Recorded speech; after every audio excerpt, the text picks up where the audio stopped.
Savol. Assalomu alaykum ustoz. Vatanda qirg'ichidagi kichik bolalarning onasi suvxona degandek yerlarga chiqib ketib, bolalar yolg'iz qolganda hamroh bo'ladi deb beshiga kichik pichoq, qalamtirash qo'yib qo'ydigan ishlar bor edi. Bundaq ishlarning dinimizda asosi bormi? Agar asosi bo'lmasa, qirg'ichidagi buvoqlarning oz vaqt bo'lsa-mu yolg'iz qolmasligi haqida ko'rsatma bormi?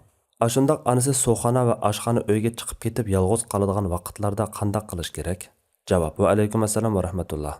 Dinimizda buvoq bolalarni uyda yolg'iz qo'ymaslik haqida yoki yolg'iz qo'yganda yanada pichoq, qalamtirashdek bir narsa qo'yib qo'yish haqida biror ko'rsatma yo'q. Bu bizdek ba'zi millatlarda burunqi dillarning pichoq buvoqni jin shayotinlardan qo'g'daydi degandek e'tiqod qoldig'i bo'lsa kerak. Vatanimizda yana tug'utliq ayollar yolg'iz qolsa qor besib qoladi deyiladi. Dinimizda ko'rsatgani buvoqlarni va bolalarni tavakkul qilib Allohga topshirib turli duo va oyatlar bilan suflab panohlantirishdir. Masalan, Rasululloh sallallohu alayhi va sallam Hasan bilan Husaynni panohlantirib mundaq deydi. Adanglar mushu duo bilan Ismoil va Ishoqni panohlantiradi.